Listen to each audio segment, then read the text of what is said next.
Oke teman-teman, selamat datang kembali. Kita semua pasti udah hafal banget kan sama siklus yang satu ini. Tiap Ramadan datang, semangat kita tuh rasanya membara banget. Grup WhatsApp keluarga rame, semua orang pasang status marhaban ya Ramadan. Tapi coba deh kita jujur, apa yang biasanya terjadi setelah minggu pertama lewat? Nah, ini dia. Minggu pertama kita semua rasanya full power. Sahur bangunnya seger, terawih maunya di syaf paling depan. Tapi begitu masuk minggu kedua, kok rasanya tenaganya kayak bocor alus ya? Tiba-tiba kasur manggil-manggil, sofa kelihatan lebih empuk, dan kata sakti mager alias malas gerak jadi andalan. Akhirnya rebahan jadi agenda utama. Hayo, ngaku deh. Dan yang aneh, banyak dari kita yang ngerasa ini tuh wajar. Seolah-olah puasa itu ya emang paket hemat sama lemas dan gak produktif. Tapi pertanyaannya sekarang adalah, beneran gitu? Apa jangan-jangan Ramadan itu didesain sama Tuhan untuk jadi bulan slow motion, bulan buat leyeh-leyeh? Untuk menjawab itu, kita coba mundur sedikit deh, lihat ke sejarah. Soalnya, kalau kita buka lagi lembaran-lembaran kisah para pendahulu kita bakal kaget. Ternyata, Ramadan buat mereka itu justru kebalikannya. Bukan bulan lemes, tapi bulan power up. Bulan di mana kemenangan besar dan lompatan ilmu justru terjadi.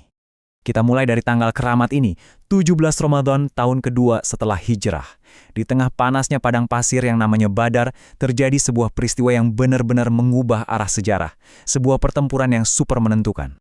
Coba lihat angka ini, 313. Cuma segitu. Itulah jumlah total pasukan kaum muslimin waktu itu. Kalau dilihat sekilas, ini kan jumlah yang kecil banget kayak nggak ada apa-apanya.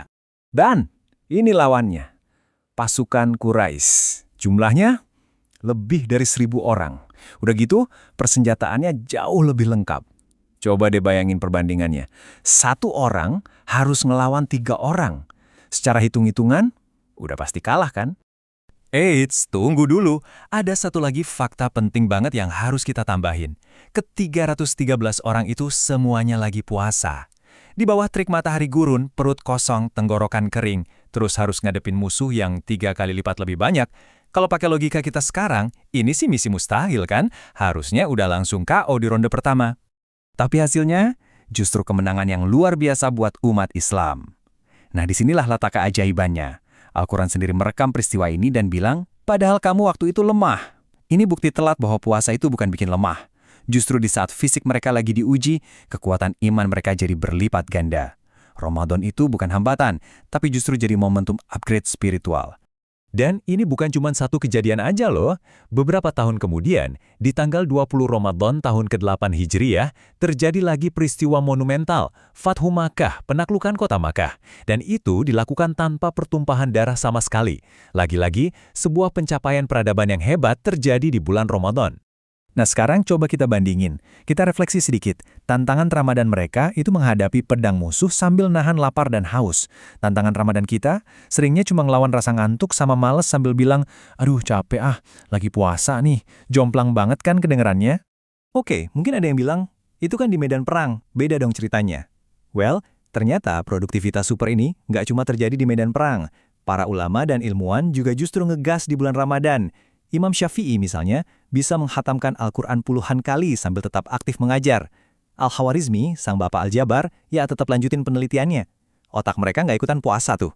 Jadi ini dia poin utamanya teman-teman.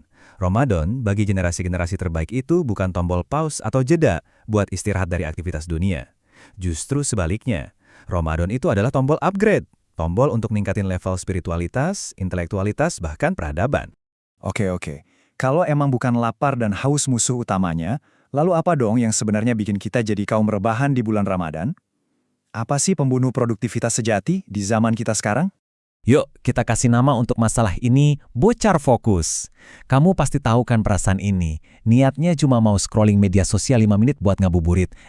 Gak sadar udah azan maghrib aja. Atau niatnya istirahat sebentar, malah keterusan nonton video pendek sampai sahur. Itulah dia. Waktu dan energi kita bocor, habis sama distraksi digital. Dan slide ini nunjukin dengan jelas banget gimana cara kerja si bocor fokus ini. Di awal Ramadan, tujuannya mulia banget, khatam 30 juz Al-Quran. Tapi realitanya, yang khatam malah 30 episode serial drama Korea atau anime. Fokus kita udah dibajak sama hiburan. Ironisnya lagi, masalahnya itu bukan kita nggak punya energi. Buktinya, kita kuat kok main game berjam-jam atau scrolling dari satu aplikasi ke aplikasi lain sampai mata perih. Jadi energinya tuh ada. Cuma alokasinya yang salah. Energi kita bocor ke tempat yang salah. Jadi, kesimpulannya bukan karena kita kekurangan energi. Masalah yang sesungguhnya adalah zona nyaman kita yang udah kelewat lebar. Kita udah terlalu terbiasa dengan kenyamanan. Begitu ngerasa sedikit aja nggak nyaman, sedikit capek, sedikit lapar, alarm di kepala kita langsung bunyi dan nyuruh kita buat rebahan. Oke, cukup dengan diagnosis masalahnya. Sekarang kita masuk ke bagian yang paling penting, solusinya. Gimana caranya kita mengaktifkan mode anti rebahan dan merebut kembali Ramadan yang produktif? Kuncinya itu ada di langkah-langkah kecil tapi konsisten. Pertama, pasang target tilawah harian yang masuk akal. Nggak usah langsung 1 juz kalau berat. Setengah halaman juga nggak apa-apa, asal rutin. Kedua, secara sadar kurangin screen time. Ketiga, cari teman atau grup ngaji bareng biar saling semangatin. Keempat, aktif bantu orang tua di rumah. Dan kelima, coba deh ajak teman buat tarawih bareng, bukan cuma mabar doang. Coba deh kita renungkan tabel ini. Generasi sahabat menjadikan Ramadan sebagai momen untuk membuat lompatan sejarah. Generasi para ulama menjadikannya lompatan ilmu pengetahuan. Nah, pertanyaannya buat kita mau menjadikan Ramadan ini lompatan apa? Masa iya cuma jadi lompatan dari sofa ke kasur? Kita bisa jauh lebih baik dari itu. Nasihat dari Imam Syafi'i ini dalam banget. Waktu itu ibarat pedang. Kalau kita nggak pakai pedang itu untuk melakukan hal yang bermanfaat, ya pedang waktu itu yang akan menebas kita. Waktu kita akan habis untuk hal-hal sia-sia, dan kesempatan kita untuk jadi lebih baik pun hilang. Dan pada akhirnya, inilah tujuan utama dari semua ini. Idul Fitri di ujung Ramadan itu bukan cuma soal merayakan dengan baju baru atau kue baru, tapi tentang merayakan lahirnya versi baru dari diri kita. Diri kita yang lebih disiplin, lebih sabar, dan pastinya lebih dekat sama Sang Pencipta. Jadi, saya mau tinggalkan satu pertanyaan ini buat kita renungkan sama-sama. Nanti saat takbir lebaran berkumandang, apa yang benar-benar baru dari diri kita? Apakah cuma pakaian kita? Atau kepribadian dan keimanan kita juga ikut baru? Jawabannya ada di tangan kita masing-masing.